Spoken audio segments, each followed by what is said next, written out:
In the financial heart of Madrid, where skyscrapers clawed at the heavens and ancient mansions whispered tales of centuries past, the Del Valle Corporation's annual gala was a spectacle of pure opulence, a ballet of silk, jewels, and forced smiles. Classical music drifted over a murmur of trivial conversations, each champagne flute an echo of incalculable fortunes. Suddenly, the imposing main doors swung open with a piercing screech, and the stooped figure of an old man, dressed in filthy rags and leaning on a worn wooden staff, burst into the grand hall, shattering the harmony with the raw reality of the world outside. A thick silence descended, cutting a waltz mid-beat. Eyes that were once filled with glittering superficiality now fixed upon the intruder with a mixture of shock and revulsion. Rodrigo del Valle, the 35-year-old heir, his suit immaculate and his smile manufactured, was the first to react. Standing before a group of complicit young men whose faces mirrored his own frivolity, he pointed at the old man with a theatrical flourish. A derisive, scornful laugh erupted from his lips, mercilessly infecting his entourage. Rodrigo's laughter echoed through the vast hall, heavy with a cruelty that chilled the blood in the veins of some who were present. Armando del Valle, the magnate hidden beneath the beggar's rags, felt each burst of laughter like a dagger plunging straight into his chest. The visual impact was brutal. The staggering opulence of the hall, with its crystal chandeliers and silk-lined walls, stood in stark contrast to the desolate image of this frail man, whose only crime seemed to be existing in a space that was not his, or so they all believed. Armando had forged his fortune with the sweat of his brow, in the unshakable conviction that integrity was the true cornerstone of any legacy. His noble heart, despite 70 years and a lifetime of success, remained naive to the love of his only son, Rodrigo, blinded by the desire for his values to transcend business.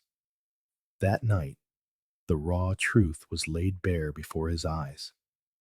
The hope that Rodrigo shared his essence, that he understood the value of human effort, was shattered into 1,000 shards by the merciless laughter of his own flesh and blood.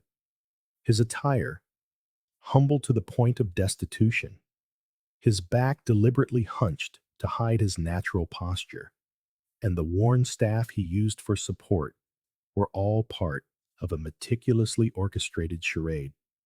He had wanted to see his son's true face, stripped of the family name's luster and the shadow of his fortune.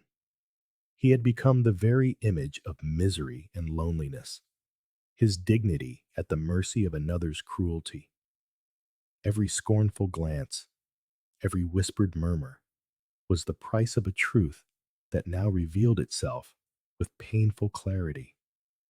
Rodrigo, handsome and armed with a superficial charisma that opened doors and blinded eyes, was the reflection of a generation that understood only power and wealth as measures of success. Accustomed to living in the shadow of his father's fortune, his greatest fear was failing to live up to expectations, a fear that made him ruthless and unforgiving toward those he deemed inferior. His eyes, once sparkling with pride, now shone with a malice Armando had never seen in him before, a mask covering a vast moral emptiness. "Look at this," Rodrigo exclaimed, his voice loud and clear, ensuring everyone could hear his cruel jest. "Has poverty itself crashed our party?" Or perhaps it's looking for more than just scraps from our dessert table? The laughter of his friends joined his, creating a chorus of disdain. The guests, uncomfortable yet fearful of crossing the air, merely averted their gazes or offered timid smiles. The humiliation was public, brazen, and Armando absorbed it in silence, every fiber of his being screaming at the injustice now emanating from his own son. Armando felt a knot in his throat that made it impossible to speak. Rodrigo's words, more than wounding the beggar he portrayed, pierced the father beneath the disguise, destroying the last vestiges of his illusion. He had dreamed of a legacy of values, of a son who would honor hard work and respect, but what he saw was the embodiment of arrogance and contempt. Each of Rodrigo's words was a hammer blow against the glass of his final hope, a bitter echo of a disappointment from which there was no return. The social contrast was more than evident. It was a slap in the face of conscience. Diamonds glittered on necks and wrists, silks slid with elegance, and gold adorned every corner. While at the center of it all, a man in rags served as a reminder of life's fragility. The gala's opulence was not a shield, but a display case that exposed the moral nakedness of its inhabitants, a void that the Del Valle fortune had failed to fill. Could the true wealth of the spirit be lost in the glare of material riches? With his dignity still intact despite the public humiliation, Armando turned slowly on his heel. There was no shout, no word of protest, only the eloquent silence of a father wounded to his core. The security guards, their faces apologetic, approached to escort him from the hall with an almost unexpected deference. He left with his head bowed, but with a soul newly freed from an unbearable weight, the weight of a hope that had finally died. His departure was an act of silent rebellion. Rodrigo, completely oblivious to the internal drama he had caused, shrugged with a nervous laugh, as if the incident with the beggar had been a mere stumble in a perfect evening.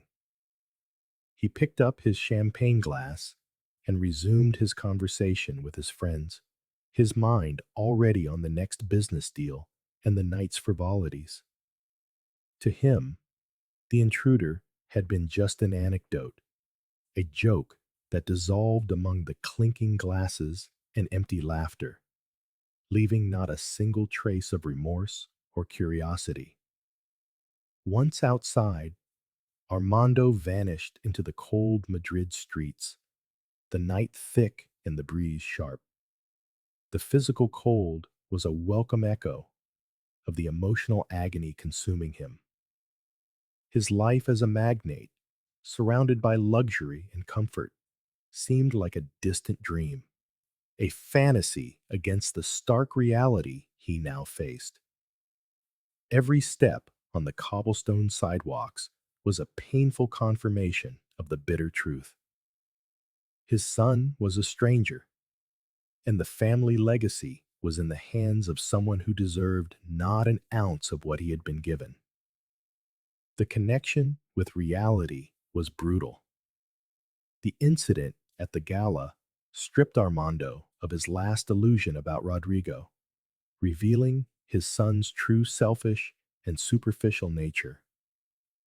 This was no longer about testing him, about seeing if there was a spark of the values Armando had so tried to instill.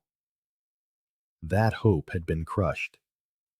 Desperate to protect his legacy and the principles he had fought so hard to build, Armando made an irrevocable decision. Rodrigo was unworthy of inheriting his empire. His purpose was now something else, something deeper, and more complex. The weight of that decision was immense, the hardest of his life, one that would tear his soul apart. To disinherit his own son was a sacrifice that only a greater love for his values and the purpose of his life could justify.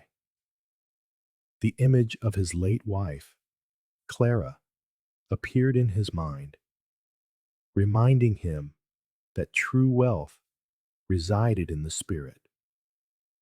This pain would be the catalyst for a new purpose, to protect what truly mattered, ensuring his fortune would serve a worthy and humane cause.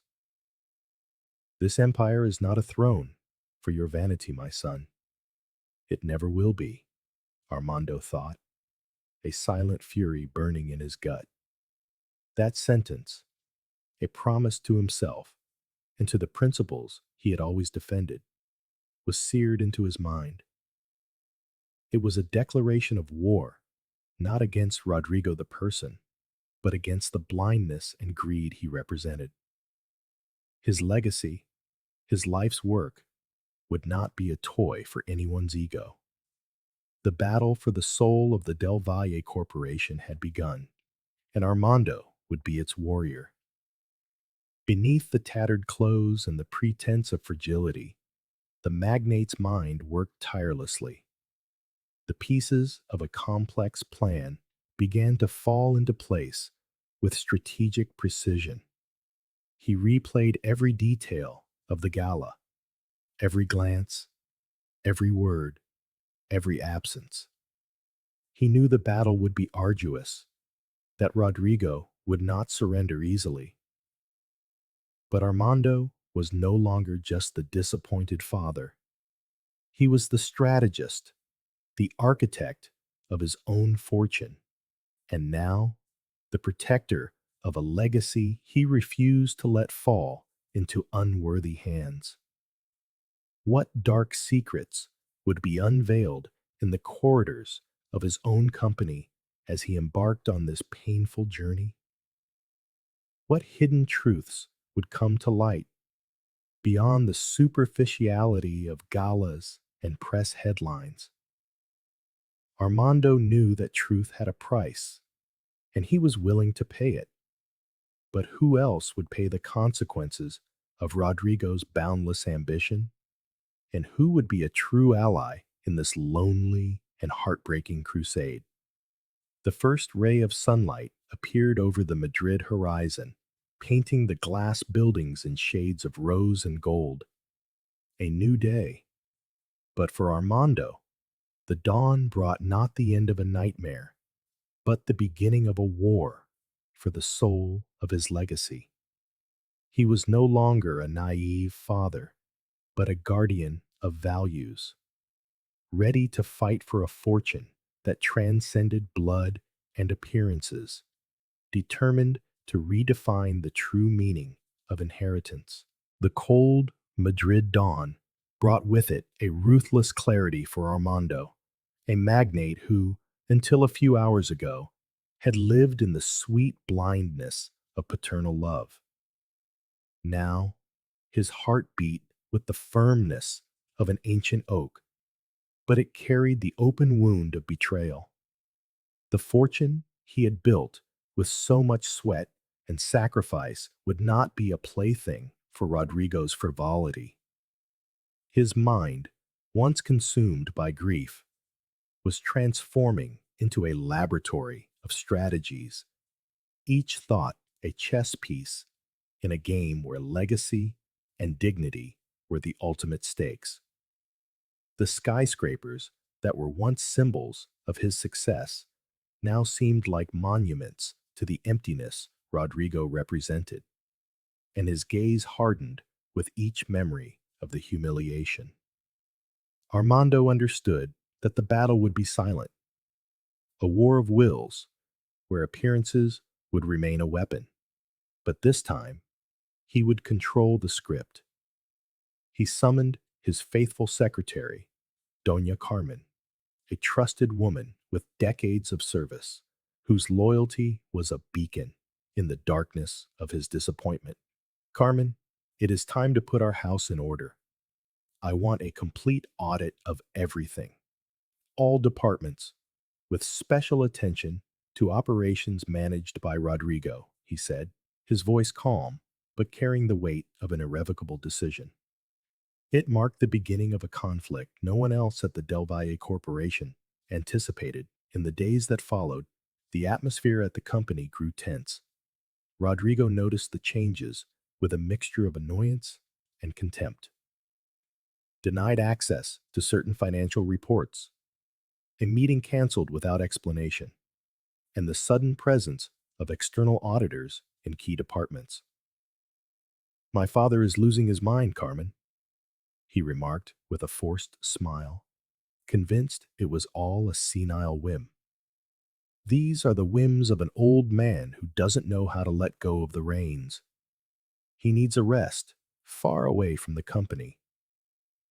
Mr. Armando has always been a man of principle, young Rodrigo, Carmen replied diplomatically, though her eyes reflected genuine concern.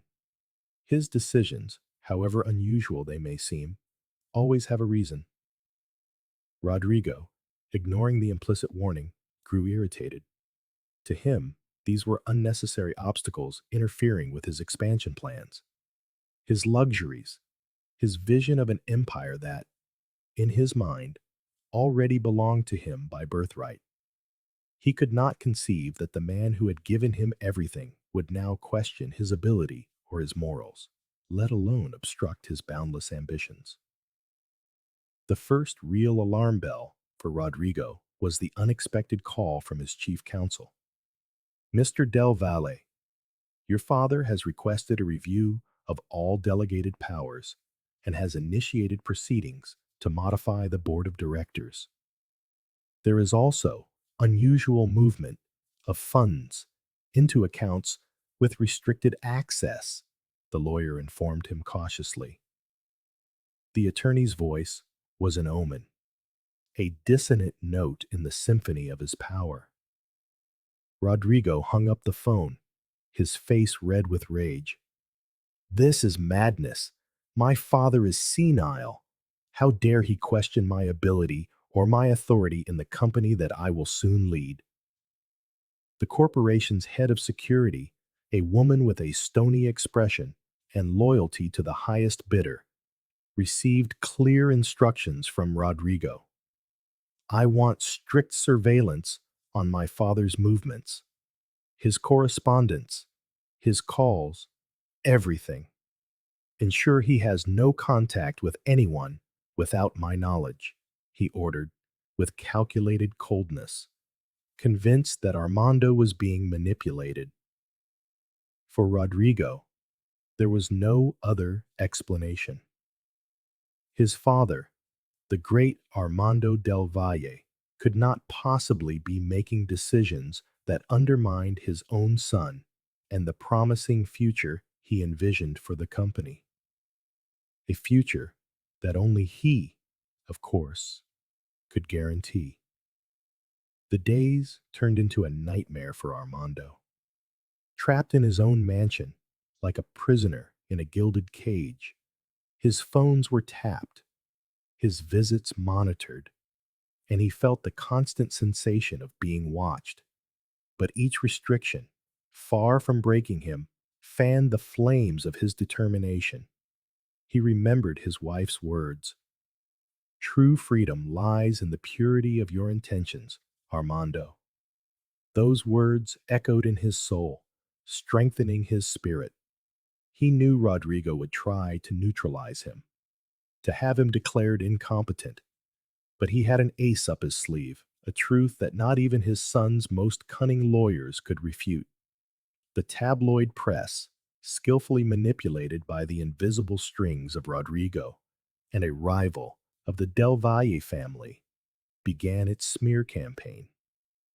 Scandalous headlines adorned the covers. The Valley magnate, on the brink of dementia, madness in the Valley Empire, squandering or senile eccentricity. The headlines were relentless. Photographs of Armando, some old and others subtly altered with an AI-generated weariness, circulated alongside malicious commentary. They painted a portrait of a man who had lost his way, a wandering soul on the verge of shipwreck. The public humiliation, though veiled, stung. But Armando knew it was the price of the truth. He took refuge in his mansion's library, a sanctuary of wisdom and memory. There, among shelves heavy with books and the faint scent of leather, he secretly drafted a series of documents, letters, and directives. This was about more than simply disinheriting Rodrigo. It was about restructuring his entire legacy, ensuring his fortune would serve a nobler purpose, the very values his son had so carelessly trampled. Each word he wrote was a hammer blow, forging a new destiny. One rainy afternoon, the library door swung open abruptly.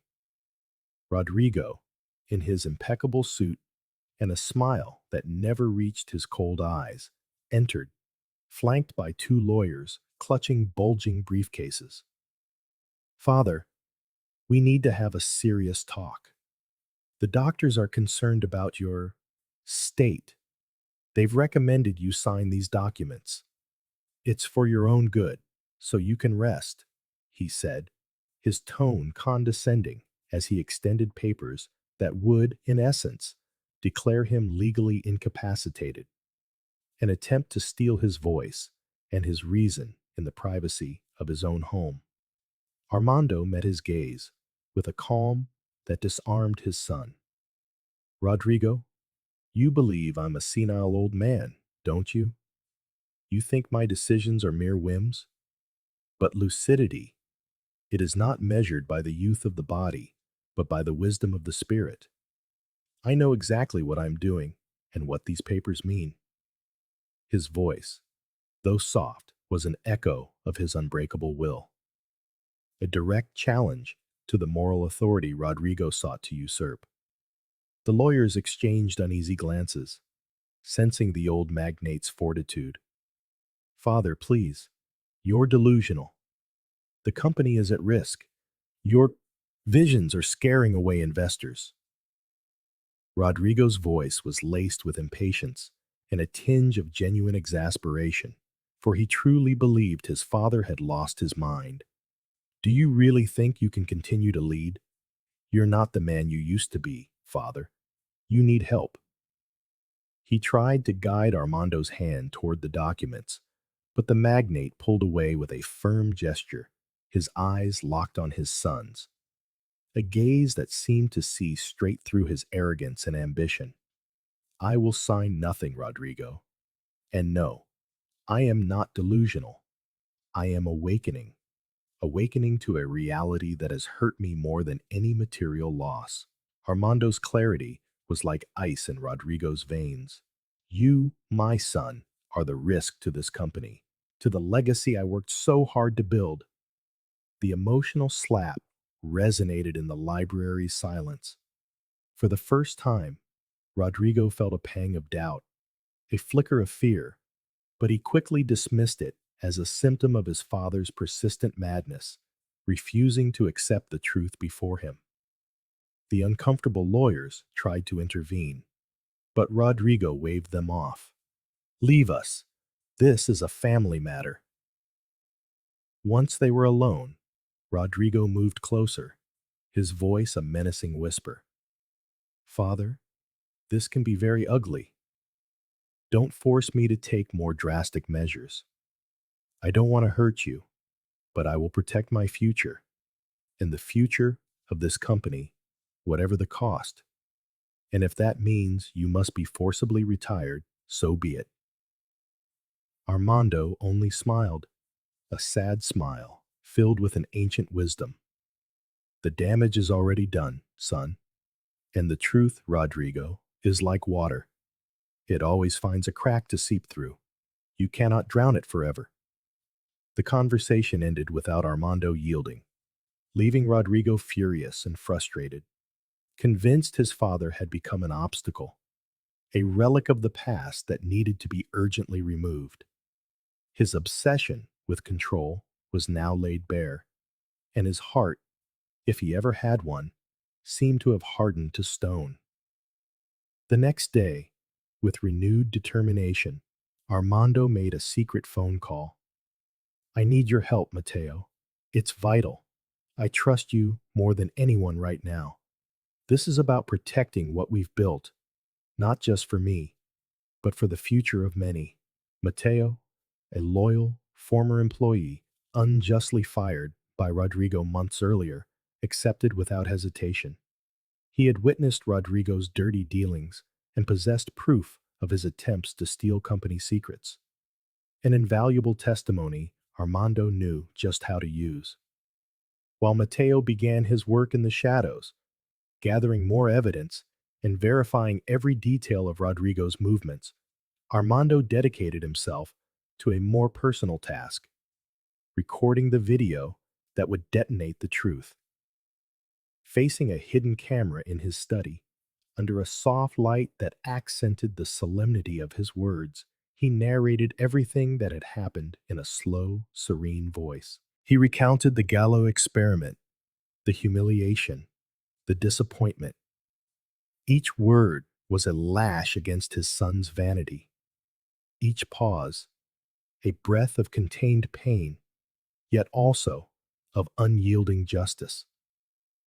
In the heart of the city, the walls of the Del Valle Corporation braced for one of the most tense board meetings in its history. Rodrigo, a forced smile of confidence on his face, sat at the head of the table, surrounded by directors. Some were loyal to Armando, others were younger wolves, hungry for power, already co-opted by the heir's ambition. Armando entered the room with his usual elegance, but with a steel in his eyes that did not go unnoticed, a premonition of the coming storm, a battle for the very soul of the company. Colleagues, I have convened you to discuss the current state of the company and, regrettably, the recent decisions of our president, my father, Armando del Valle, Rodrigo began, his tone grave, projecting an image of concern and responsibility. Then, with a flourish, he presented a series of slides with manipulated charts and figures, implying erratic management, inexplicable losses, and costly whims that, he claimed, endangered the corporation's financial stability. His voice was a scalpel, attempting to dissect his father's reputation. As you can see, the last few months have been turbulent. With all due respect to my father's legacy, we believe his vision no longer aligns with the reality of today's markets. His personal projects are diverting resources and attention from our strategic objectives, Rodrigo continued, glancing at Armando, a spark of malice in his eyes. The younger directors nodded in approval, their faces mirroring Rodrigo's own avarice. The humiliation was public and brazen. Armando listened in silence, his face impassive, but inside, indignation grew like a wildfire. It was not fear he felt, but a profound sadness at seeing how far his son's unbridled ambition had taken him. When Rodrigo finished his presentation with a triumphant smirk, Armando rose slowly. The silence in the room was sepulchral. Everyone expected an outburst of anger or a desperate defense, but Armando surprised them all with his serenity. Rodrigo, I have always believed that numbers speak for themselves, but numbers, like words, can be manipulated to serve hidden interests. What has been presented here is a distortion of reality, a narrative carefully constructed to deceive, Armando said, his voice clear and firm, projecting an undeniable authority that contrasted with his son's arrogant youth. A murmur of surprise filled the room. A few directors who knew Armando's integrity began to question Rodrigo's version of events. Father, please, don't try to deflect. The facts are the facts. Your recent management has been questionable, to say the least. We are talking about the future of the corporation, not your personal whims, Rodrigo interrupted vehemently, his voice rising in a desperate attempt to regain control of the narrative. He felt the ground shifting beneath him. His father's serenity was an enigma he couldn't decipher, and it made him more impatient, more reckless. Whims, you call them, son? You call the pursuit of truth, the defense of dignity, a whim? This corporation was forged with values, not deceit. And values, Rodrigo, are the only inheritance worth defending, Armando replied, his piercing gaze fixed on his son's, as if recalling every moment he had tried to instill those principles in him. The tension was palpable. The public confrontation between father and son had become an uncomfortable spectacle. Feeling cornered, Rodrigo decided to play his final card. Then, father, I propose a vote. Let the board decide who is truly fit to hold the reins of Del Valle. Let the majority decide if we continue with whims or with modern, effective management. The proposal, though seemingly democratic, was a calculated move. Rodrigo was certain he had the majority on his side, a chess game where he believed he held the key piece. The strongest move is yet to come. Stay until the end, he thought. Armando, with the same calm, nodded. So be it. Let the truth, whatever it may be, prevail. The vote was held in a silence thick with anticipation. Rodrigo watched with a confident smile as the votes tilted in his favor. The majority of the directors, either fearing his influence or seduced by his promises, raised their hands in his support. For him, the game was won. His father would finally be displaced. The inheritance, at last, would be his. Leaving the meeting, Rodrigo boasted to his friends and the friendly press about his victory over his father's eccentricities. Change was necessary. It's time to modernize Del Valle, he declared arrogantly, posing for the cameras as the new, undisputed leader. The news spread like wildfire. Armando Del Valle, the patriarch, was out, pushed aside from his own empire by his son. It was a corporate coup, a family drama that filled the pages of society magazines and financial papers, stoking the controversy. Meanwhile, Armando, with Mateo at his side, intensified his preparations. Every document, every video, every testimony was meticulously organized. He knew Rodrigo believed he had won the battle, but he, the old fox, was preparing the true playing field, the annual shareholders meeting, where the truth, the one undeniable truth, would finally be revealed. This was not about revenge, but about a final life lesson for a son who had lost his way, a lesson he would never forget. This is not a game, Mateo. It is the defense of a legacy, of the values I once believed my son would also share. But power and vanity have blinded him, Armando confided in his loyal ally, his voice a painful whisper. Mateo nodded with respect. Don't worry, Mr. Del Valle. The truth always finds a way, and this time it will find one that no one can ignore. Armando's strategy was risky, almost theatrical, but calculated for maximum impact. The revelation would not happen in a closed office.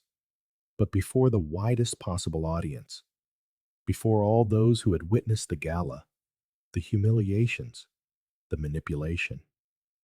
He wanted Rodrigo's fall to be as public as his arrogance, a lesson for him and for all who believed power justified everything.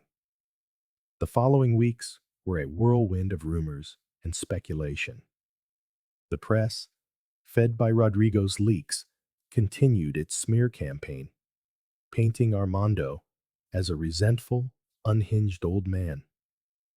The magnate who won't accept reality, some headlines read, while television panels debated the Del Valle family tragedy, with experts commenting on the imminent takeover by the young heir, leaving little room for doubt.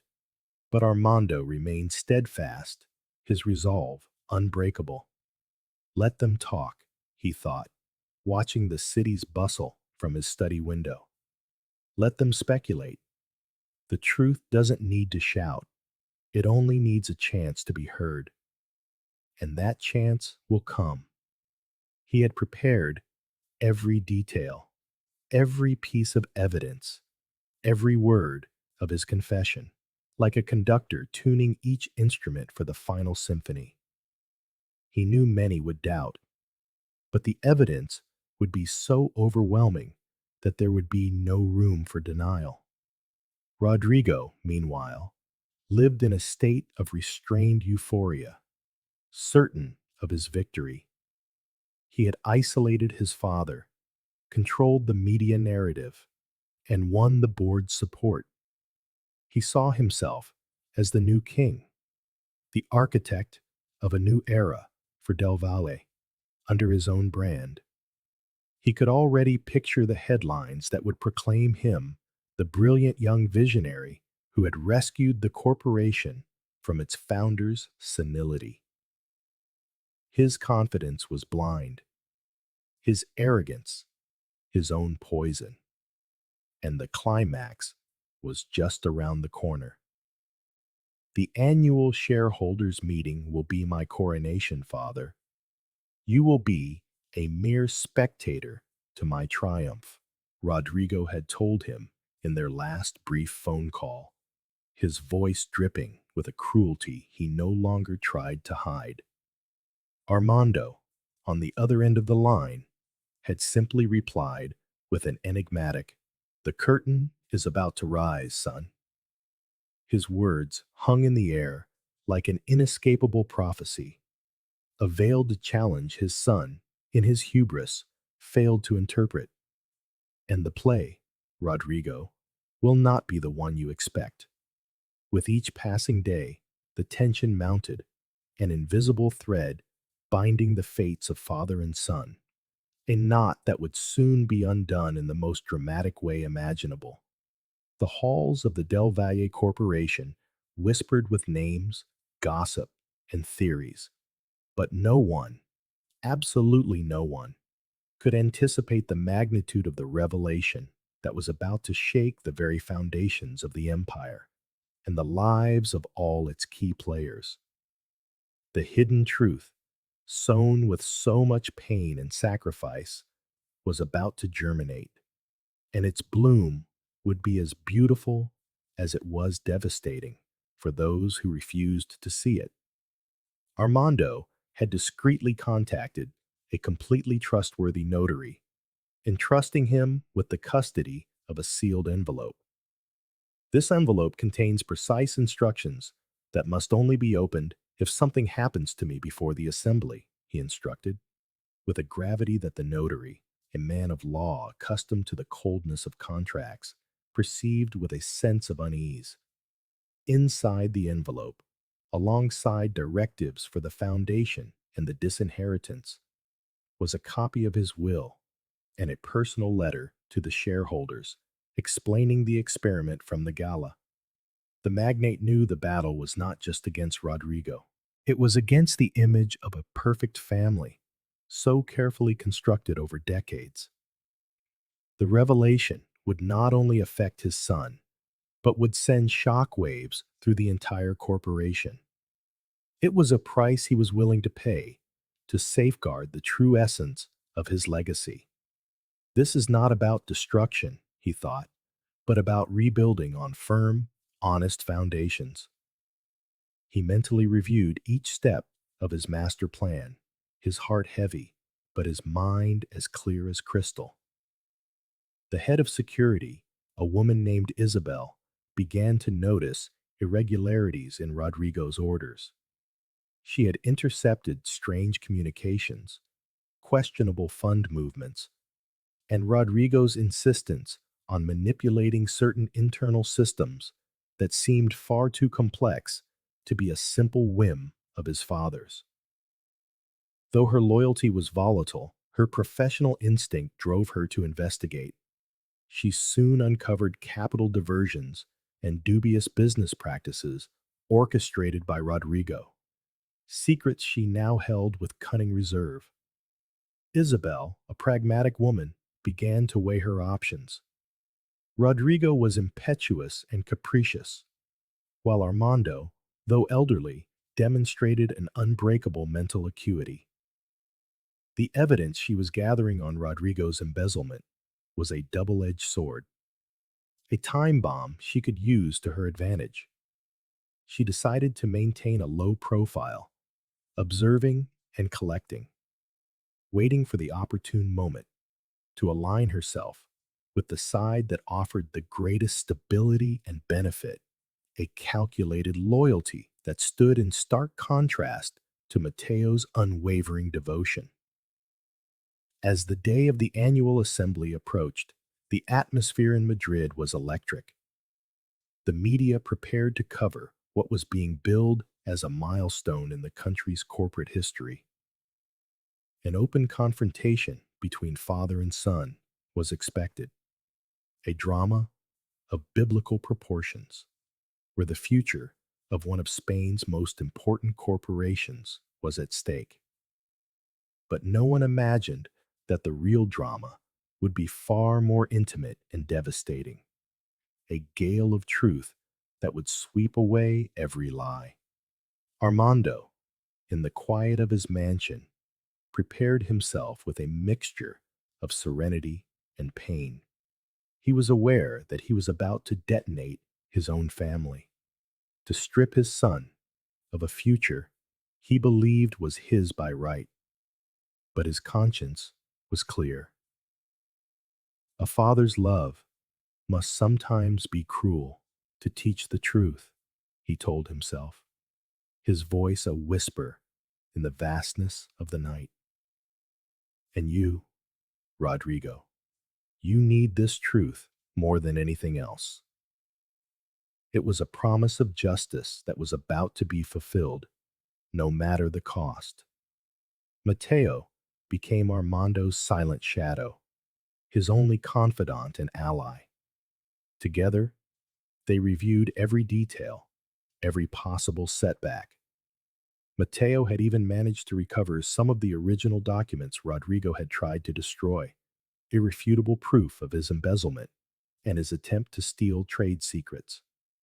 It was a puzzle being completed with each recovered piece, an undeniable truth rising from the tangled web of lies woven by Rodrigo. I am ready, Mateo, Armando said, his determination piercing the soul. Let the assembly begin. Let the world witness the truth. His voice, though tinged with a deep sadness for what was about to happen, showed not a hint of hesitation. The moment he had prepared for with such pain and meticulousness, the instant his legacy would be redefined, was about to arrive. The story of Del Valle was about to take an unexpected turn, one that would forever change the meaning of wealth, power, and true inheritance. Rodrigo, euphoric, arranged a series of interviews before the assembly, presenting himself as the corporation's savior. My father, with all due respect, is in no condition to lead.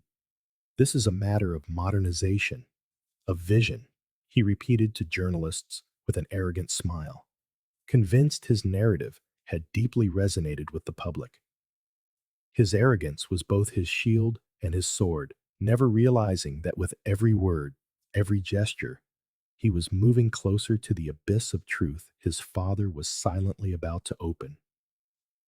The stage was set, the grand assembly hall, with its giant screens and imposing podium, awaited the shareholders and the protagonists of this family drama. Whispers, nerves, and anticipation filled the air, but not even the most perceptive attendee could foresee the magnitude of the climax that was about to be unleashed. The curtain of truth was about to be drawn. The great assembly hall vibrated with a palpable tension, a perfect stage for Rodrigo's coronation. He, in his impeccable suit and a smile bordering on arrogance, stood at the central podium, projecting an image of indisputable authority. The shareholders, some nervous, others already swayed by his skillful media campaign, awaited the start of the session that, according to Rodrigo, would seal the modern and efficient future of the Del Valle Corporation. He believed he had everything under control, every vote secured, every dissenter silenced. He was ignorant that the curtain was about to rise on a play for which he had not rehearsed, a drama where his fate would be written in the ink of truth. Armando's calm, in the quiet of his home, was merely the prelude to the storm. Esteemed shareholders, members of the board, the moment of truth has arrived, Rodrigo proclaimed, his voice resonating. He tried to sound measured, but his unbridled ambition bled through. My father, whose legacy I deeply respect, has lost his way, straying from the management principles that made Del Valle great.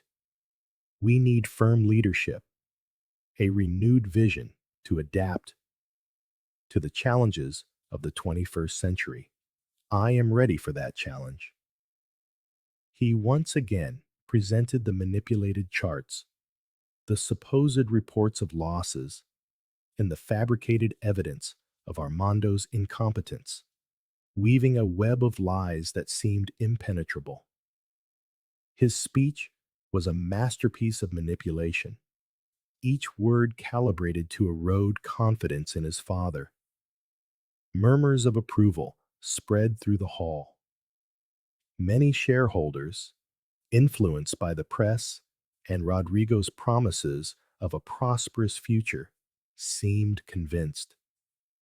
Some glanced at Armando's empty chair with pity, believing the old magnate had indeed lost his mind. An elderly shareholder, Doña Eulalia, dared to interject. Young Rodrigo, are you certain your father is not the victim of some trick? His record of integrity is impeccable. But her voice was lost in the room. Doña Eulalia, these are irrefutable facts. The decision is urgent, he replied with an impatient gesture.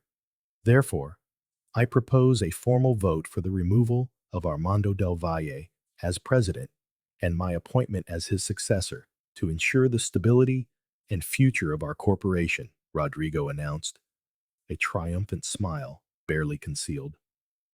The secretaries began distributing the ballots, the solemnity of the moment stifling any possible dissent. It was the culmination of his plan, the materialization of years of waiting, the end of his father's shadow over his own destiny. He felt invincible, one step away from inheriting not just a fortune, but the power he had craved since childhood. The anticipation was at its peak, the air thick with tension. Each raised hand, each deposited ballot, was another blow to Armando's image. Rodrigo watched with rehearsed calm as the majority of votes tallied in his favor. His accomplices smiled from their seats, exchanging victorious glances. For them, it was the dawn of a new era. one where old values would be replaced by limitless ambition, where business ethics would be an obsolete concept. The outcome seemed inevitable. With 85% of the votes in favor, the board secretary announced in a formal tone, "It is officially declared that Rodrigo del Valle is the new president of the Del Valle Corporation." The echo of his words reverberated through the hall as a thunderous, mostly forced, round of applause filled the air. Rodrigo raised his arms in a gesture of victory, his face radiating a mixture of relief and euphoria. He had gotten his way. The legacy was his. The power was finally in his hands. A small voice inside him, however, whispered a warning, an echo of his father's strange calm, but he silenced it with the clamor of his triumph. Just as Rodrigo prepared to give his first speech as the new president, a strange interference cut through the microphone signal. The lights flickered, and the enormous screens in the hall, which had been displaying the corporate logo, suddenly lit up with a static image. A man in humble clothes, hunched over, leaning on a worn-out cane. It was the same beggar who had crashed the gala months ago. An icy silence fell over the room. The celebratory din dissolved into a murmur of confusion and surprise. Then Armando's voice, clear and serene, filled the hall. "Good afternoon, everyone. I know many of you believe I have lost my mind, that I'm a capricious old man, clinging to a power that no longer belongs to him. But today, allow me to show you a truth that has been hidden beneath a veil of opulence and ambition." The static image of the beggar remained on screen as Armando's voice narrated the events of the gala. With an emotion that moved some and a calculated coldness that chilled the blood of others, Rodrigo, his face pale, desperately tried to shut down the screens. "Turn that off. This is sabotage, a vile fabrication to discredit me. Security, do something," he shouted, his voice cracking with panic as he ran towards the control panel. But the screens were inaccessible. The system was completely locked. The image of the beggar, now a close-up of his eyes, filled the room. The murmurs transformed into exclamations of shock and understanding as the truth began to dawn on those present. That night at our prestigious gala, Armando's voice continued after a painful pause. "I decided to conduct an experiment. I wanted to see my son's heart, stripped of the influence of my name and my fortune. I wanted to see if within him resided the nobility, the compassion, the values I tried to instill in him his entire life." The screen then showed a surprisingly high-quality video recording from the gala itself. It showed Rodrigo pointing at the beggar, his cruel, mocking laughter, now echoing through the assembly hall with chilling clarity, irrefutable proof of his contempt. The faces of the shareholders transformed. Disbelief gave way to shame, to astonishment, to indignation. To see Rodrigo, in his impeccable suit, humiliating that frail man with such cruelty was a direct blow to the conscience. "That's not my father. It's an impostor, a manipulation," Rodrigo screamed, desperate. But his voice was lost beneath the video. "That beggar, dear shareholders," Armando's voice declared, "was me. Decided to see with my own eyes, to feel on my own skin, the depth of my son's humanity. And what I discovered, it broke my soul." His voice cracked slightly, but regained its firmness. The image on the screen shifted, showing photos of Armando on the street in the same tattered clothes. His face, once tired, was now filled with an unbreakable dignity, but also a profound sadness.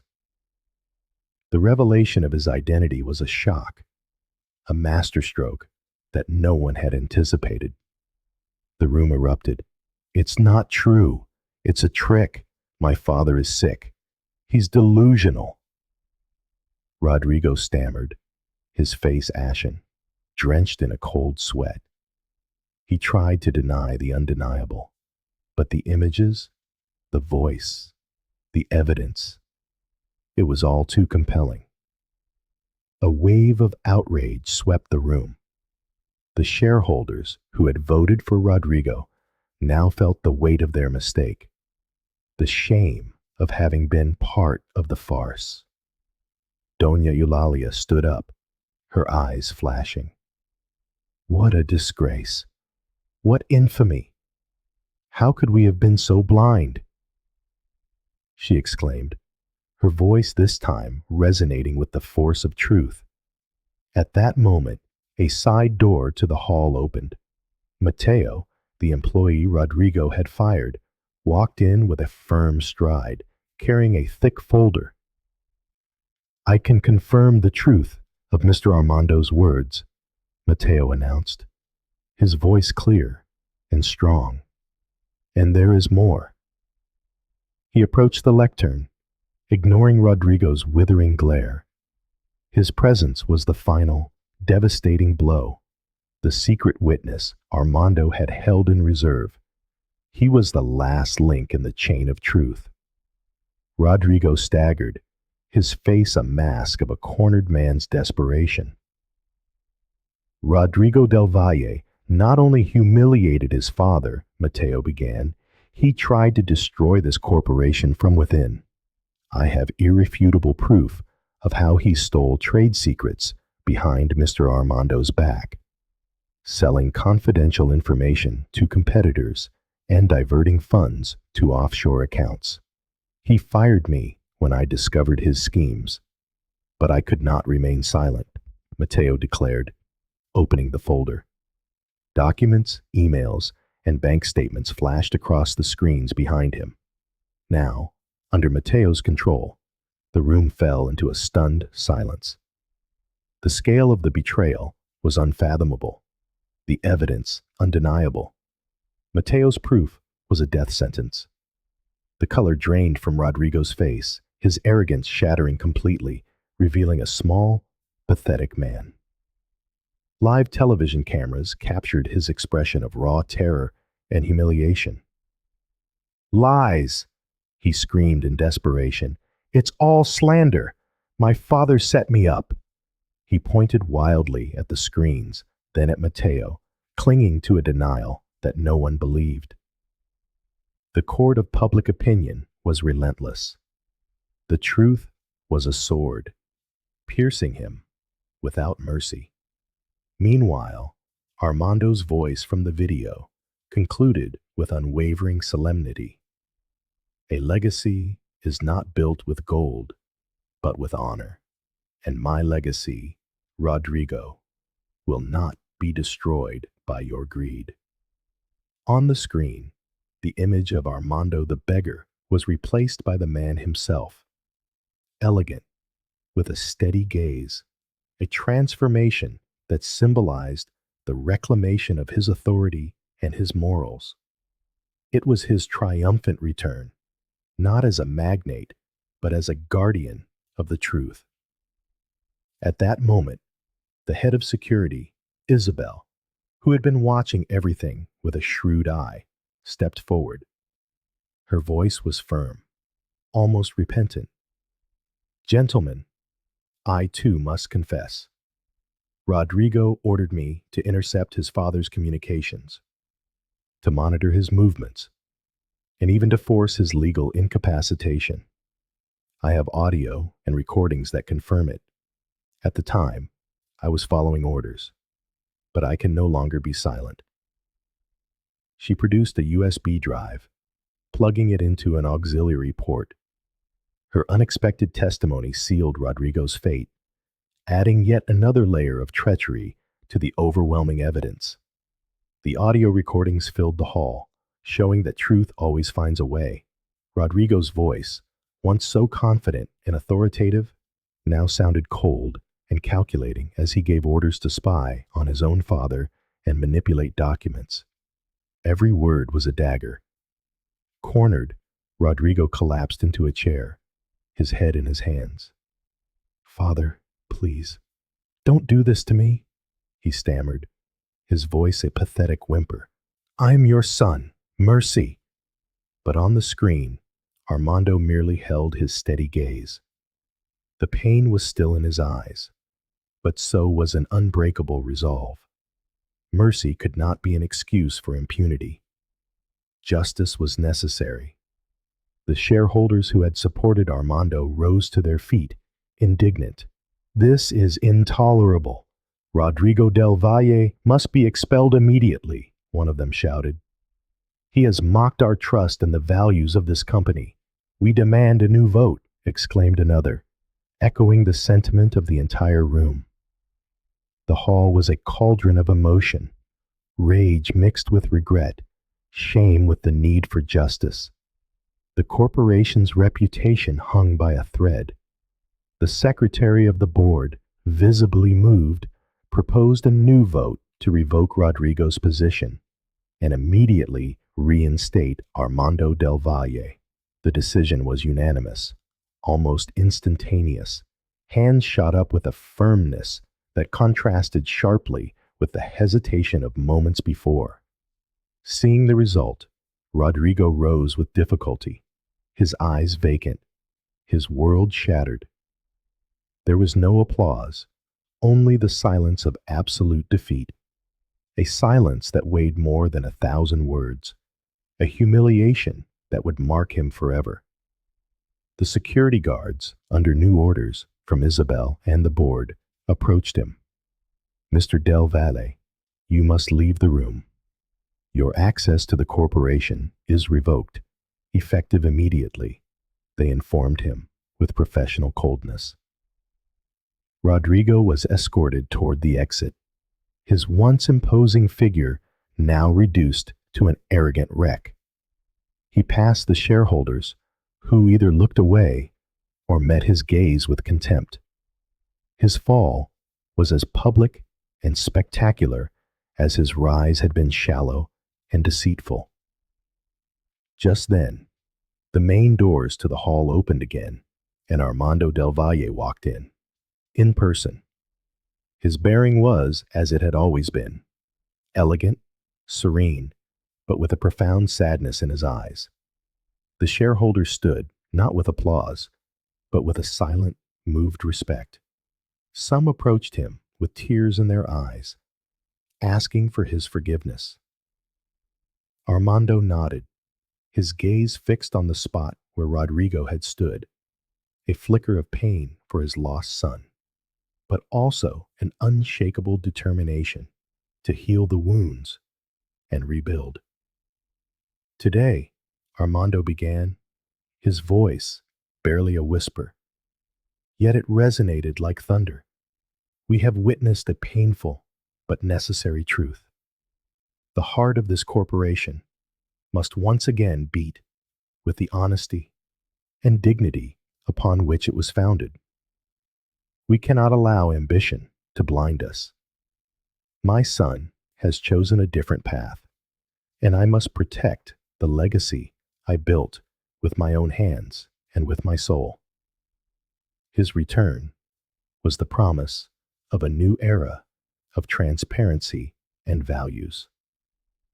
The respectful silence was broken by the sound of applause, this time sincere and profound. Armando, his eyes on the future, knew the wound would take time to heal, but he also knew the truth had been a soothing balm. He looked at Mateo, who returned his gaze with a smile of unwavering loyalty.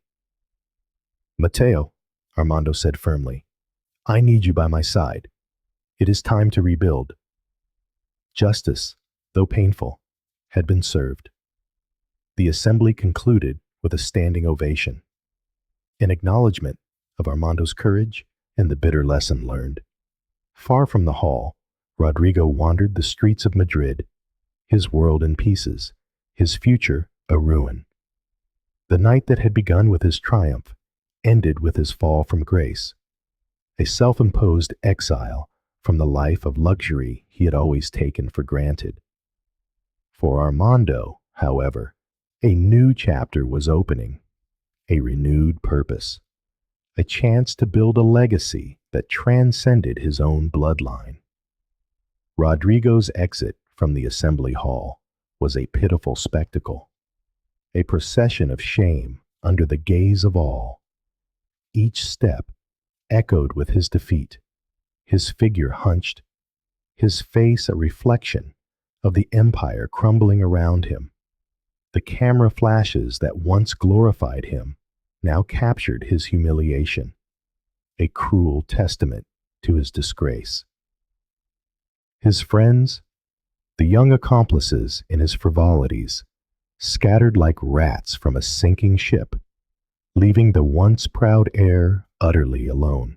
He wandered aimlessly through the cold Madrid streets, the dense night enveloping his body and soul. The weight of his failure was suffocating. The icy air was nothing compared to the cold he felt inside, an immense void his unbridled ambition had carved out. The image of his father, first as a beggar, then as an implacable judge on the screen, replayed in his mind, a constant torment. Meanwhile, back in the assembly hall, the initial silence had transformed into a murmur of respect and hope. Armando del Valle, the redeemed magnate, stood before them, his expression grave, but with a renewed light in his eyes. The Del Valle Corporation is not defined by profits, he declared, his voice steady and firm, but by the values that sustain them. We have learned a valuable lesson, one that forces us to look beyond gold and appearances. His moral authority was fully restored. His leadership, now grounded in truth and humility, inspired a new confidence in the shareholders. Armando's first act was to re-establish the corporation's integrity. He announced a complete restructuring, removing Rodrigo's accomplices and appointing Mateo as the new director of ethics and transparency, a position created specifically to ensure righteousness in all operations. Mateo, Armando said, you are the embodiment of loyalty and honesty. Your vision will be fundamental in purifying this house. With those words, he sealed a pact of trust that transcended any hierarchy. The choice of Mateo was a clear message. Honesty, not lineage, would be the pillar of the new empire. With his soul freed from the heavy burden of paternal illusion, Armando dedicated his energies to a nobler purpose. He announced the creation of the Del Valle Foundation for Dignity, a project he had secretly nurtured, a testament to the values his son had trampled. This foundation, he explained, his voice thick with emotion, will be a bridge for those who, like the beggar I once was, have been marginalized and forgotten. A space for human dignity to flourish, far from the deceptive glitter of material wealth. The Del Valle Foundation, Armando explained, would not be a simple charity. It would be a comprehensive support center for humble entrepreneurs, offering training, microloans, and guidance so they could build their own businesses. Our fortune will serve so that others may forge their own with the sweat of their brow and the nobility of their spirit, just as I did in my early days, he affirmed. The foundation would also commit to building and maintaining residences for the destitute elderly, providing them with a dignified home medical care, and the respect they deserved. In every helpless elder, I see the fragility of existence, a fragility my son failed to respect. We will honor our elders, giving them the shelter and affection that society so often denies them. To symbolize this new beginning, Armando announced that the corporation's main hall, formerly known as the Legacy Hall, would be renamed the Hall of Human Dignity. A plaque bearing the name of Clara, his late wife, would adorn the entrance, a reminder that the true inheritance was not gold, but the unwavering principles she had instilled in him. This is the true legacy I want to leave, Armando confessed, a single tear tracing a path down his cheek, a legacy of hope, of opportunity, of respect for every human being. A legacy that I know my beloved Clara would have approved of with all her heart. His vulnerability, far from weakening him, magnified him, revealing the purity of his intentions. The shareholders, moved, gave him an even more heartfelt ovation, and applause not just for the magnate, but for the man who had been reborn from the ashes of his own disappointment. Rodrigo, in the shadows of the city, found himself stripped of everything. His mansion, his luxury cars, his credit cards, all were seized or blocked. His friends had vanished. The same society that had elevated him now turned its back with the same coldness he had once shown the beggar at the Gala. He was forced to confront a reality he had never known: misery, anonymity, loneliness.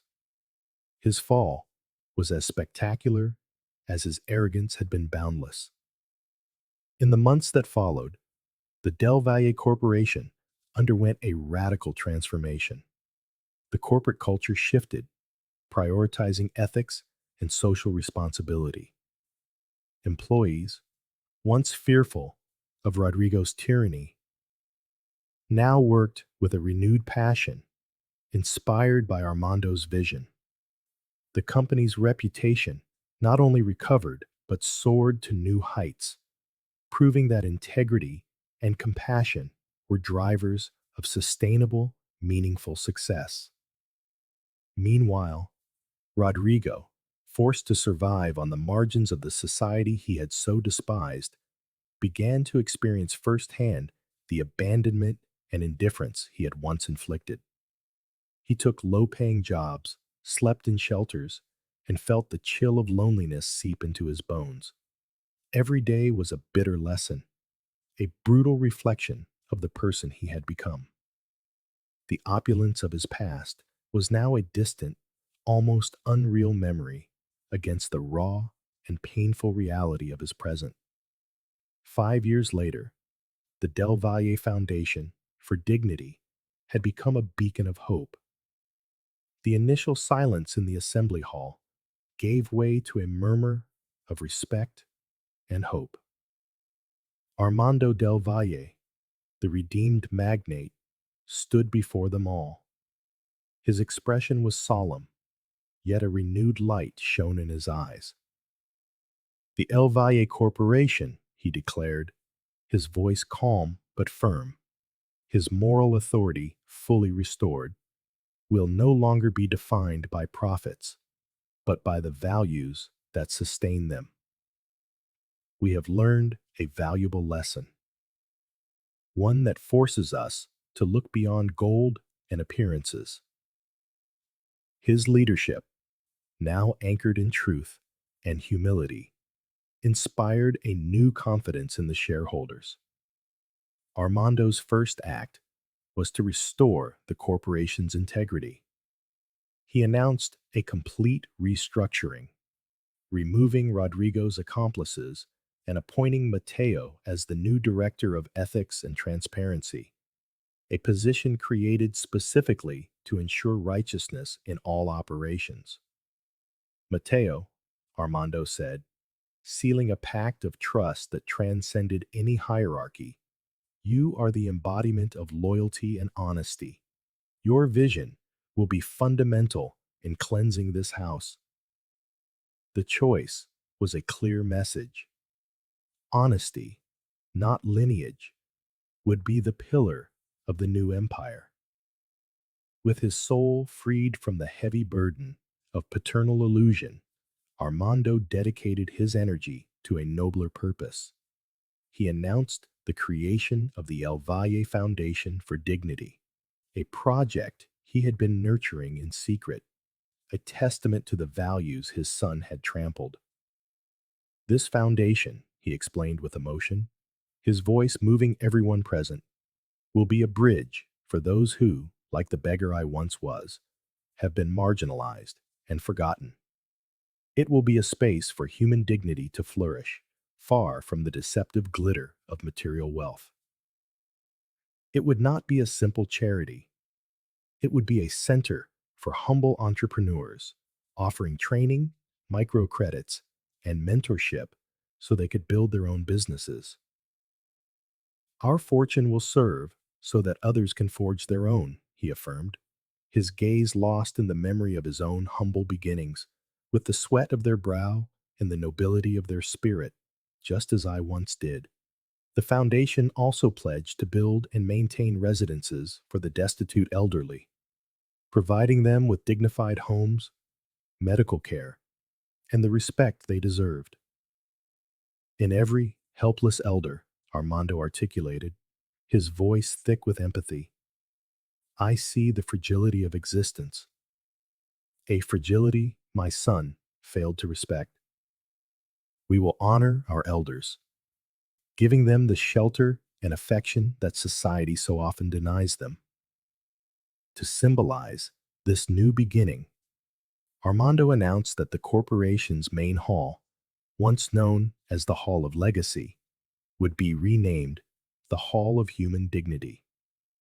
A plaque bearing the name of Clara, his late wife, would adorn the entrance, a reminder that the true inheritance was not gold, but the unwavering principles she had instilled in him. This is the true legacy I wish to leave, Armando confessed, a single tear tracing a path down his cheek. A legacy of hope, of opportunity, of respect for the dignity of every human being. A legacy that I know my beloved Clara would have approved of with all her heart. His vulnerability, far from weakening him, magnified his stature. The shareholders, deeply moved, gave him an even more heartfelt ovation.